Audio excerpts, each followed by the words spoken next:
Habiendo sufrido pero sin darse por vencidos, la Guardia del Cuervo y los Manos de Hierro siguen luchando.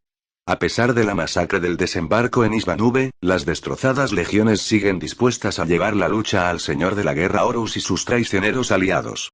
En el mundo forja condenado de Cabor Sarta, dos guerreros veteranos del Imperio penetran profundamente en el corazón del territorio del Mechanicum Oscuro. Con el Volter y la espada preparada para cortar a cualquiera que se cruce en su camino, van a buscar el más valioso activo del enemigo. El misterioso Cryptos y los cielos atómicos ardían con violentas llamaradas electromagnéticas que trazaban arcos sobre las arrasadas bobinas Tesla de los acumuladores mientras las máquinas moribundas de Cabor Sarta gritaban de terror. El aire lo copaba el ruido de la estática de mecanismos inimaginablemente complejos siendo torturados, un chillido planetario de disolución noosférica. Explanadas de campos de mineral se fundían y refinerías montañosas se desplomaban ahora que los corazones volcánicos que habían alimentado su industria las destruían. Plantas de ensamblaje del tamaño de continentes y el manufactorium quedaban reducidas a escombros de metal en un parpadeo por detonaciones nucleares, y los hangares de construcción que una vez resonaron con el martilleo incesante de un esfuerzo digno ahora solo emitían ecos al ritmo de un tambor mucho más oscuro. Las forjas leales que una vez habían ayudado a construir el imperio de la humanidad ahora eran esclavas de amos monstruosos, inhumanos, que solo buscaban retorcerlas. Las vías que se extendían entre el conocimiento duramente ganado arrancado a la vieja noche retumbaban con los gritos de soldados vociferantes, el traqueteo de disparos aleatorios y los pesados pasos de criaturas híbridas forjadas de hierro y carne agusanada. El capítulo de las espinas venenosas de los portadores de la palabra había traído la guerra a Cabor Sarta, una guerra que el mundo feudo del Mechanicum había perdido antes de que se efectuaran los primeros disparos. Un enemigo innombrable, invisible, que había golpeado sin previo aviso y que solo había dejado una matanza a su paso había aislado Cabor Sarta de los baluartes imperiales de Heroldar y Tramas. Golpeando desde las sombras del gran cinturón de asteroides de Xawalsa, ese enemigo innombrable había lisiado Cabor Sarta antes incluso de que los portadores de la palabra y sus ejércitos medidos en miles de millones de efectivos descendieran del cielo atravesando las tormentas de fuego atómico. Ningún miedo es mayor que el miedo a lo desconocido, y el pánico que había apretado en un puño Cabor Sarta había hecho más daño que cualquier bombardeo orbital para debilitar la determinación de luchar de sus defensores. El mundo forja había caído en 6 días, sus casi ilimitados recursos pervertidos y destinados a servir a una extraña alquimia y a un propósito de pesadilla. Se habían reabierto las cámaras prohibidas, y las ciencias enterradas de la Edad de Hierro y Oro fueron arrancadas de sus polvorientas tumbas para poner en marcha las cadenas de producción de horrendas máquinas de guerra hijas de la hechicería de Sieme. Cabor Sarta gritaba mientras renacía en una nueva y horrible tierra. Seguiría gritando hasta que sus depósitos se consumiesen y el ardiente núcleo en su corazón quedara frío y sin vida. El mundo imperial se estaba muriendo, pero su muerte no había pasado desapercibida. La criatura tenía una forma de andar rotativa y mecanizada, a la vez grácil y antinatural. El número impar de sus piernas ofendía la sensibilidad de Mikona Sharoukin. Oculto en las sombras de la torre derrumbada de una fundición, su cuerpo permanecía totalmente inmóvil, las emisiones y la ventilación de su retroreactor compacto mantenidas por debajo del umbral de detección por sistemas de encubrimiento de diseño personalizado. Era tan invisible como era posible que lo fuera uno de los hijos de Corax. Sharoukin escaneó las ruinas de la forja de Molina en busca de más criaturas, incluso cuando ya sabía que estaba sola. La forja era poco más que restos de metal ardiente, enladrillado que había saltado por los aires y vigas retorcidas como alambre de espino. Partículas magnéticas se arremolinaban como diminutos demonios de polvo, las interferencias eran pésimas debido a los ecos de los chillidos de las máquinas y las detonaciones aleatorias de silos de munición descartados. Una luz violeta se filtraba entre el esquelético armazón de vigas del techo y corrientes de virutas radiactivas empañaban su visor. La criatura se detuvo junto a los restos de una prensa, su cara compuesta por cicatrices de quemaduras girando sobre un cuello de tendones metálicos y cartílago húmedo. Los orbes oculares implantados siguiendo un patrón triangular brillaron, pulsando brevemente mientras emitía un rugido procedente de los cavernosos pulmones artificiales enterrados en su pecho. Vagamente simiesco, la parte superior de su cuerpo masivamente musculada parecía cultivada por igual con carne y pistones, bobinas potenciadoras magnéticas y drenajes químicos. Su cabeza era un horror piramidal de tumores de acero y carne abotargada. Su espalda estaba erizada de múltiples lanzaderas, aunque Sharroukin nunca había visto cabezas de misiles como las que se asomaban a los tubos de lanzamiento. En cada antebrazo portaba una arma de cañón ancho, una de ellas un lanzallamas siseante y la otra una especie de cañón de arpones. Se movía sobre sus tres miembros sobrearticulados que se retorcían como tentáculos. Wayland los había bautizado como ferróboros debido al hábito que mostraban por devorar a dentelladas pedazos de metal que luego excretaban convertidos en placas de exoarmadura. Y eran rápidos, más rápidos que cualquier otra cosa que se hubieran encontrado en los 3 días desde su sigilosa infiltración en el planeta. Penetrar en las ruinas de Cabor Sarta había sido un juego de niños. Incluso un novicio de la Guardia del Cuervo podría haber evadido la detección. Los ejércitos que habían tomado el planeta eran burdos y poco profesionales, y se deleitaban bailando alrededor del fuego de vastos lagos de Prometeo. Nubes como hongos de los polvorines que explotaban sacudían el suelo regularmente cada hora, y el mayor temor de Sharroukin no era ser capturado, sino verse atrapado en la onda expansiva de una detonación accidental.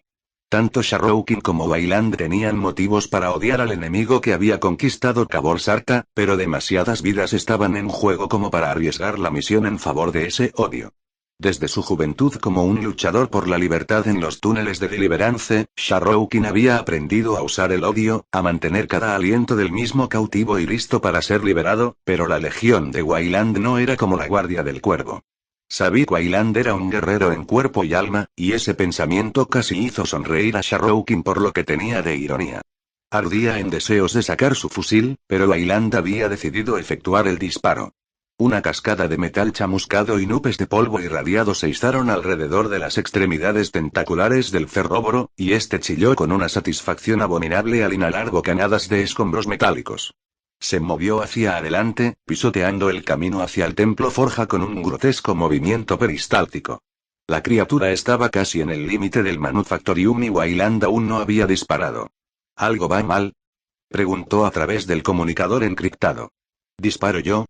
¿Puedes compensar el viento cruzado radiactivo o el flujo de variables inherente a las capas de variación magnética?, preguntó Wayland. ¿Tu arma está conectada a tu sistema nervioso para compensar mejor la varianza biológica? Pega ya ese maldito tiro y lo haré cuando sea el momento apropiado, dijo Wayland, y Sharroukin escuchó el siseo de una exhalación de su maquinaria potenciadora. Una flor de intenso fuego violeta se disparó hacia el cielo tras la pared más alejada del Manufactorium y una ráfaga de viento caliente recorrió las ruinas. Sharroukin saboreó el estroncio y el clorhidrato de potasio en la lluvia radiactiva. La destrucción de un silo químico o un reactor enterrado que había alcanzado su masa crítica. La servoarmadura de Sharroukin registró niveles letales de radiactividad, pero nada de lo que debiera preocuparse. A pesar de que la misma era un conjunto de retazos que tanto podrían haber horrorizado a los maestros de la sombra de espiral del cuervo como haberle hecho merecedor de sus elogios, era a prueba de tal toxicidad. El eco del proyectil del rifle de pulsos de Wayland se perdió en el estruendo del aire succionado por el vórtice de la combustión de gases y residuos radiactivos, pero Sharroukin lo oyó tan nítidamente como un taladro sobre una superficie de Prometeo congelado. El ferróboro se desplomó en el suelo cuando sus sinuosas piernas se doblaron bajo su peso. El destello de sus ojos se fundió y dejó escapar un largo resuello de aliento químico. Sharroukin se había puesto en movimiento en cuanto había oído el repiqueteo de la recámara. Se apareció dejando atrás su cobertura, cayendo acrobáticamente sobre una masa tambaleante de metal retorcido. Su ojo experto le indicaba perfectamente dónde apoyar los pies, y fue saltando de apoyo firme en apoyo firme hasta que finalmente se propulsó desde una viga angular del techo. Aterrizó suavemente y corrió sobre la superficie allanada de unos travesaños caídos. 4 segundos, dijo Wayland. Sharroukin no contestó sino que activó los propulsores de su retroreactor proyectándose en un fiero arco por encima de la amplia rampa de una fresadora pulverizada. 2 segundos. Sharroukin desenganchó de su cinturón un dispositivo del tamaño de un puño y la forma de una meltacarga antes de caer pesadamente sobre los anchos hombros del ferróboro. El brillo rojizo de sus ojos aumentó, pero poco más pudo hacer que contraer sus miembros con un espasmo antes de que le colocara el aparato como un cepo en la nuca. Las agujas del inyector se clavaron en el cuello, y el dispositivo emitió un penetrante gemido binario. 1.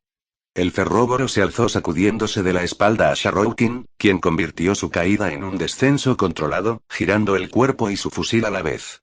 Aterrizó suavemente, con la culata hecha a mano del arma apoyada en su hombro. Su dedo ejerció una ligera presión sobre el gatillo, pero sus reflejos entrenados le permitieron no apretarlo más de lo necesario. Los ojos rojos del cerróboro ardían cuando concentró su mirada en él, pero las lanzaderas de misiles no se desplegaron y sus brazos siguieron caídos junto a sus costados. Sharroukin dejó escapar el aliento.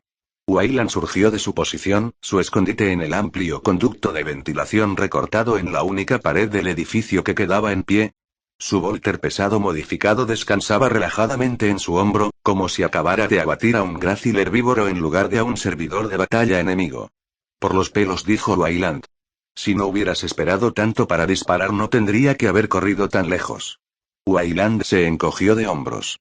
Su servoarmadura era negra como la de Sharroukin, pero donde la suya se había reducido a lo esencial para hacerla compacta, la de Wayland era más voluminosa para albergar las mejoras de múltiples potenciadores. Donde el hombro de Sharroukin mostraba el emblema del cuervo de su legión aunque oscurecido por las partículas de polvo ionizado, el otro lucía el guantelete plateado de los manos de hierro. Además, uno de los brazos de Wayland era un implante biónico. Igual que gran parte de su biología interna, había tenido que ser reemplazado por causa de las heridas que había sufrido a manos del propio Fénix. Preví esa detonación de compuestos químicos y radiactivos, y pensé que podría usar la ola termoelectromagnética para cubrir mi disparo, dijo Wayland. Calculé que aún te daría tiempo de alcanzar al cerróboro. Me gustaría que dejaras de llamarlos así. Otorgarles nombre a estas cosas les da permanencia. Qué poco sabes. Wayland se colgó el arma al hombro y empezó a trepar sobre la forma inmóvil del cerróboro. Conferirle un nombre a una máquina me permite conocerla. Si la conozco, puedo entenderla. Si puedo entenderla, puedo imponerme a ella. Ahora date prisa y sube antes de que la arquitectura cognitiva de esta criatura queme el bloque de inhibición espinal. Sharroukin se tragó su desagrado y trepó por la espalda del cerróboro junto a su compañero, empleando las excrecencias de blindaje para llegar a la cavidad viscosa entre las lanzaderas de misiles y la carne podrida de su espalda. Del guantelete de Wayland se extendió una larga y afilada púa de metal plateado, cuyos reflejos hicieron que el guardia del cuervo se estremeciera. Wayland incrustó la púa en la base de la espina del cerróboro, y aunque Sharroukin no pudo percibir nada aparentemente distinto, notó los temblores que recorrían el cuerpo de la criatura cibernética en su lucha por mantener el dominio sobre sus propias funciones. Wayland asintió. Es nuestro. Había sido la desesperación la que había emparejado a Sharroukin con Wayland, pero hasta momento el mano de hierro parecía adaptarse bien. Carecía de la más mínima habilidad para el sigilo, pero lo compensaba más que de sobra con sus otras especialidades. Ambos eran tan distintos en pericia y apariencia como era posible imaginar, pero compartían una experiencia que los vinculaba de una manera que solo podía apreciar un puñado de legionarios astartes. Eran supervivientes de Isbanube. Aislado de su primarca y sus hermanos de batalla, Sharroukin había escapado de la masacre del desembarco en un Stormbird de los manos de hierro, uno de los pocos que había conseguido sortear la tormenta de fuego de cohetes. Se encontraba a las puertas de la muerte, desgarrado por los proyectiles de Volter traidores que habían penetrado su coraza con una facilidad enfermiza. Sabía que Wayland había arrastrado su cuerpo herido dentro del Stormbird mientras gritaba al piloto que despegase. Antes de quedar inconsciente, Sharroukin había notado los impactos sobre el blindaje de la nave mientras ésta luchaba por escapar del desastre. Aquello habían seguido meses de recuperación, aunque Sharroukin conservaba poco salvo recuerdos borrosos de la voz como de grava de una figura que se cernía sobre él en el apotecarium. No morirás, guardia del cuervo, decía la voz. No permitas que la debilidad de la carne te traicione, no ahora que has sobrevivido a tanto. Yo recibí un golpe del Fénix y sigo vivo. Tú también vivirás. Recordaba la autoridad de aquella voz que no se había atrevido a desobedecer.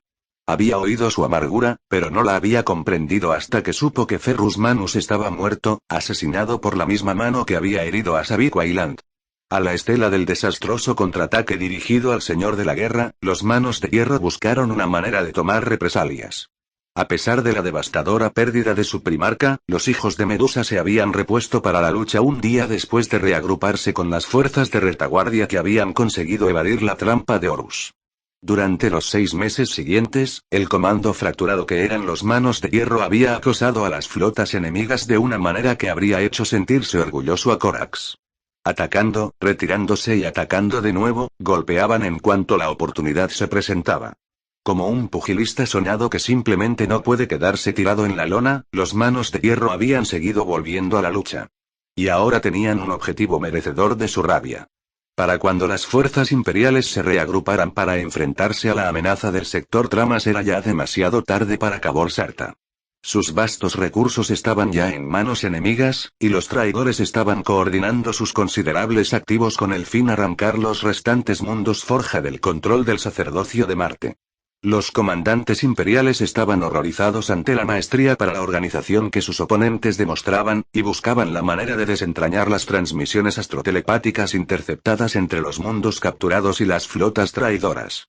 Tal método era un medio probado de frustrar los planes enemigos, pero algo había ido mal. Las transmisiones estaban encriptadas, por supuesto, pero el Mechanicum de Tramas había destinado a sus mejores rompecódigos y los mensajes fueron rápidamente descifrados. Pero en lugar de transmisiones que revelasen los movimientos de las flotas o la disposición de las fuerzas, los textos revelados no habían sido más que secuencias confusas de tejido binario corrupto en medio de cadenas lingüísticas que no tenían similitud alguna con ningún idioma conocido que permitiera su traducción. Solo después de la captura de una nave traidora salió a la luz algo más de información. Los contenedores de los motores de disformidad habían fallado en su huida de una emboscada abortada, y los guerreros de la Primera Legión habían abordado la nave y matado a todos en su interior. Uno de los cuerpos que se descubrieron después fue el de un híbrido intensamente modificado que presentaba marcas de manipulación genética y cirugía de potenciación nunca vistas antes. A pesar de que su cerebro había sido licuado y sus órganos comunicativos arrancados, el examen post-mortem había llevado a los adeptos de Marte a una conclusión innegable. La criatura era un ser artificialmente diseñado, una forma de vida híbrida con su propio lenguaje y con un medio de articulación que solo podía ser interpretado por otro de su especie.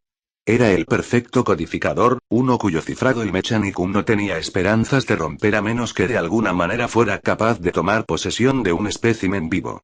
Los adeptos del Mechanicum registraron a las criaturas en sus códices como anfitriones de cifrado unilingües. Wayland los llamaba criptos. Permanecían a cubierto en medio de las ruinas de una refinería de mineral, un cenagal de residuos petroquímicos burbujeantes y fumatas tóxicas. Localizada entre una elevada colección de torres repetidoras que vibraban con estallidos de chispas eléctricas, la refinería estaba tan cerca como les había podido llevar el ferróboro. Los había transportado a través de sucesivos círculos defensivos que rodeaban el templo Forja, dejando atrás torres de viviendas decoradas con cadáveres colgantes y manufactoría envueltas en llamas en las que una salmodía mecánica sin fuente definida degeneraba en estática a medida que se corrompía. Vieron talleres que resonaban los motores de construcción dedicados a tareas reasignadas, un panorama paulatinamente cambiante en el que brillantes templos de oro y plata se convertían en altares de hierro abrasado y bronce teñido de sangre. Docenas de ferróboros se habían acercado, pero ninguno había hecho nada más allá de dirigirles una somera mirada gracias a la manipulación de Wayland de la señal de energía de la criatura. Las patrullas de mortales y sus vehículos los rehuían, puesto que los ferróboros eran criaturas caprichosas que fácilmente podían dirigir su hambre tanto sobre un amigo como hacia un enemigo. La criatura conocía las rutas seguras a través de los campos de minas antipersonal, los puntos ciegos de los detectores de movimiento, y tenía la suficiente destreza motriz para sortear las trampas láser. Más allá de las torres de repetición se encontraba el corazón amurallado del templo Forja, una acumulación de cubos, pirámides y esferas. Extraños símbolos y ecuaciones arcanas pintadas con ungüentos de sangre y lubricante embadurnaban las cúpulas, la arquitectura sagrada del Omnisia corrompida por geometrías no euclídeas y álgebra escherina distorsionada. El ferróboro se agachó, el gruñido de su mecánica brutal tragado por el penetrante y grave zumbido de las torres entre las que se ocultaban. Al menos otras 50 criaturas similares acechaban entre los yermos castigados de la zona industrial saboteada que rodeaba el templo, moviéndose en patrullas circulares superpuestas y reforzadas por varios cientos de soldados del ejército equipados con sistemas de Auspex Esquitari y modificados. Torres de defensa, pictoescáneres, sensores de movimiento, diferenciales de presión, campos de fuego cruzado. Y una única entrada, dijo Sharroukin, indicando una medida defensiva tras otra. Permanecía tumbado en las sombras, observando a través de los magnoculares blindados. Por la seguridad de este sitio, diría que nuestras fuentes tenían razón. El Cryptos está aquí. ¿Y sabes la manera en que podamos superar ese nivel de seguridad? Preguntó Wayland, arrodillándose tras una enorme sección del aislamiento de ceramita que había caído de una torre hundida. Llevaba su volter ajustado al hombro, aunque el cañón y la mira telescópica estaban recogidos. ¿Crees que puedes acabar con 50 ferróboros? Preguntó Sharroukin a su vez. No, pero con una compañía de manos de hierro podría abrirme paso hasta el interior. Conseguir lo que queremos es algo que no lograremos con un asalto frontal. Carga contra esas puertas y encontrarás al Cryptos en el suelo con el cerebro goteando de su calavera. Entonces, ¿cómo propones que entremos? No lo haremos, dijo Sharroukin. No hay forma de entrar sin ser detectados. Entonces, ¿esta misión ha sido una pérdida de tiempo? Siseó Wayland.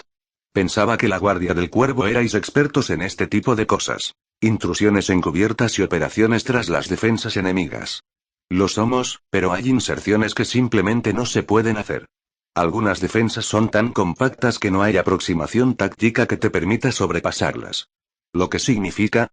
Lo que significa que si no podemos entrar, haremos que el enemigo saque fuera al Cryptos.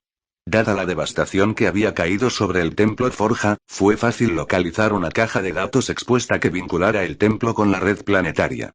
Gran parte del cableado estaba dañado o derretido más allá de toda posible reparación, pero algunos haces de cable oleosos aún funcionaban, y sobre uno de ellos era sobre el que Wayland dirigía sus esfuerzos. Múltiples pinzas para puentes y dispositivos tintineantes asomaban desde el interior de su guantelete recamado, e incluso las más pequeñas chispas como fuegos fatuos que saltaban por entre aquellas herramientas hacían que Sharroukin se pusiera nervioso. No nos detectarán, ¿verdad? Solamente si sigues distrayéndome, contestó Wayland, tirando un cable desde la maraña de la instalación hasta un dispositivo cuadrado ajustado a su cinturón. El motor de cifrado del Mechanicum zumbó a medida que masticaba sucesivos niveles de encriptación con la suavidad suficiente para evitar la detección. Estoy dentro, dijo Wayland, en el momento en que el motor de cifrado lanzó un exabrupto de código binario. Intercomunicación noosférica de alto nivel. Solo lo mejor para el Cryptos y suave, y dijo Sharroukin. Solo con que los traidores piensen que estamos aquí fuera, la misión se acabó. Solo porque sea un mano de hierro no significa que no pueda ser sutil cuando la ocasión lo demanda, Nikona, dijo Wayland empleando de manera deliberada su nombre. He recibido entrenamiento en Marte y las innovaciones en redes noosféricas de la adepta Zed no me son desconocidas. Así que ya te has conectado a este tipo de sistema antes. Lo he estudiado intensivamente. ¿Estudiado? Incidió Sharroukin, percatándose de que el otro había soslayado su anterior pregunta. ¿Quieres decir que de hecho nunca has empleado nada como esto? No como tal, pero confío en que seré capaz de interactuar con éxito, dijo Wayland extrayendo un conector e introduciéndolo en la base de su gorguera modificada. Te recordaré eso si tenemos que correr por nuestras vidas. Wayland no contestó, tensándose cuando la marea de información ascendió por los cables dorados para desembocar en sus implantes de potenciación cortical. El mano de hierro movía sus guanteletes en el aire, manipulando sistemas operativos, flujos de datos y energía que solo él podía ver. Las puntas de sus dedos, habilitadas para interactuar en un entorno virtual, pasaban sobre resmas de datos noosféricos con cada parpadeo de las lentes de su visor a medida que las descargas de información lo llenaban. Sharroukin dejó a Wayland con su infiltración en los sistemas de datos del Templo Forja y dirigió su atención hacia las defensas, buscando cualquier indicio de que su intrusión hubiera sido detectada.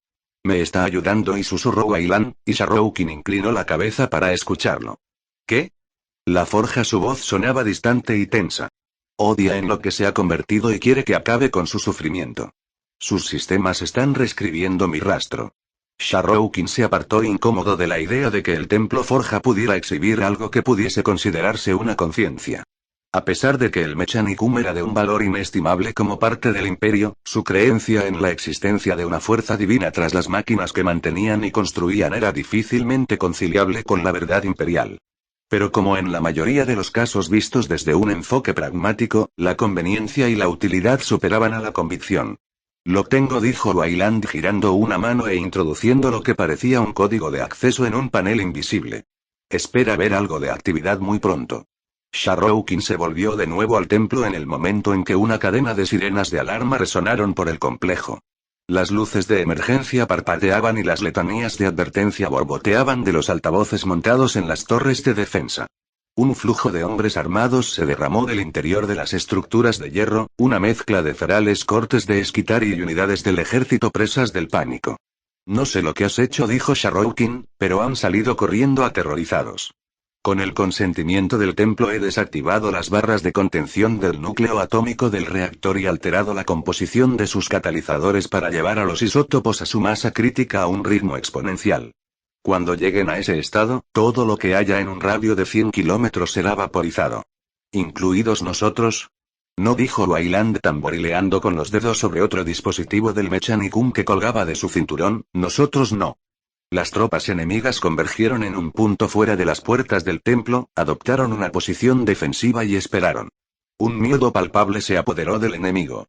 Sharroukin sabía que cuando un oponente ha perdido el equilibrio es el mejor momento para golpear. Ahí señaló Wayland. Tiene que ser eso. Sharroukin miró hacia donde apuntaba el mano de hierro.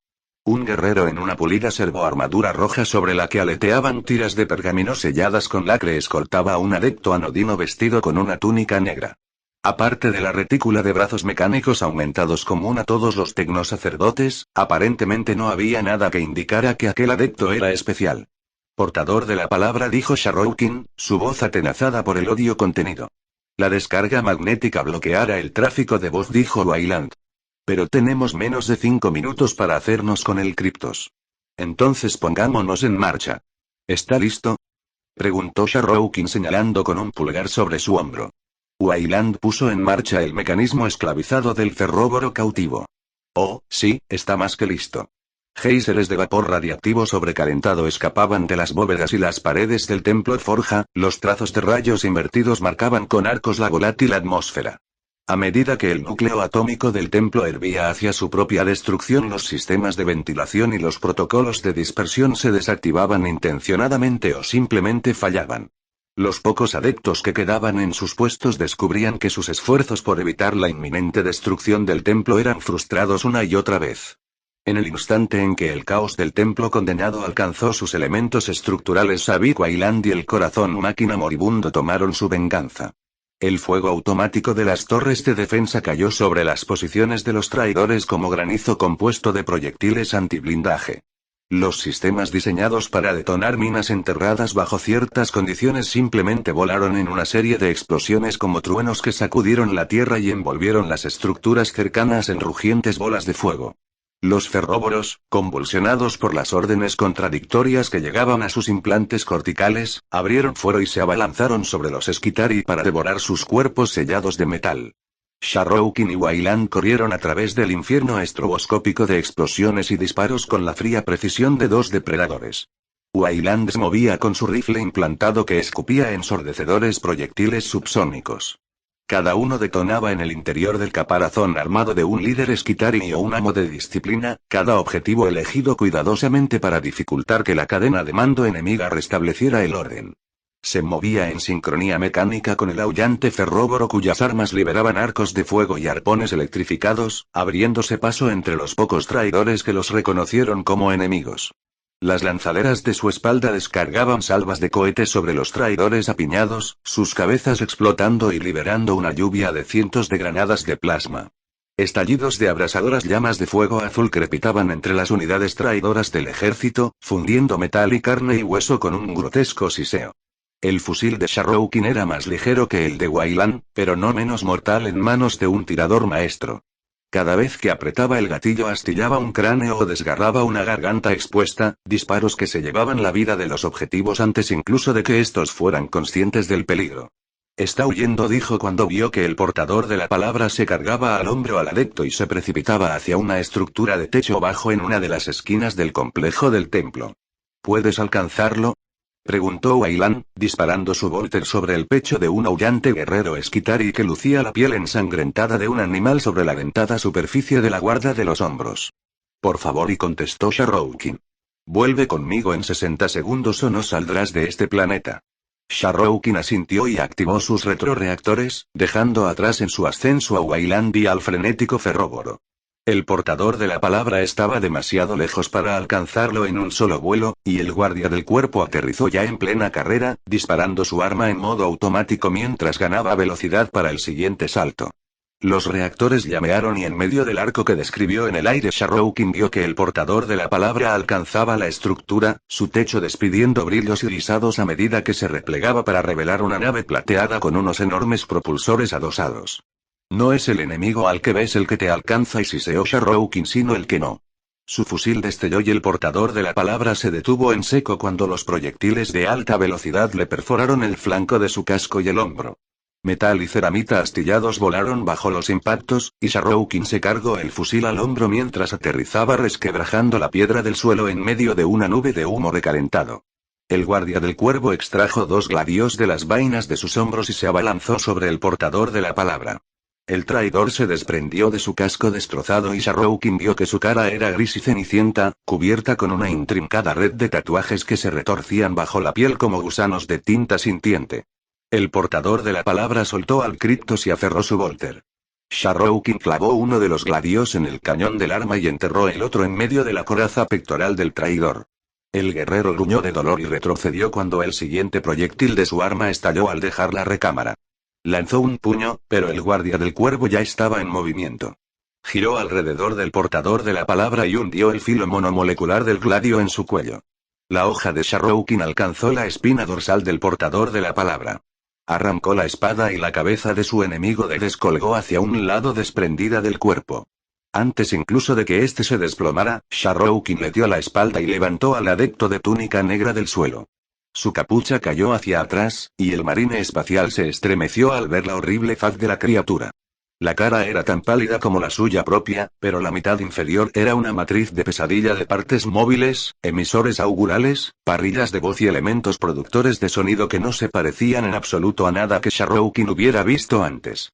Lo que quedaba de su cráneo era como la interfaz táctil de un cogitador, una amalgama de carne y bronce de anatomía alienígena entremezclada con compartimentos de vidrio que dejaban visibles porciones del cerebro potenciado. El Kryptos emitió un sonido que chirrió como un clavo de hierro sobre una pizarra, y un flujo de barboteo ruido máquina rechinó desde una boca que se movía con un tintineo mecanizado abominable y un húmedo gorjeo animal.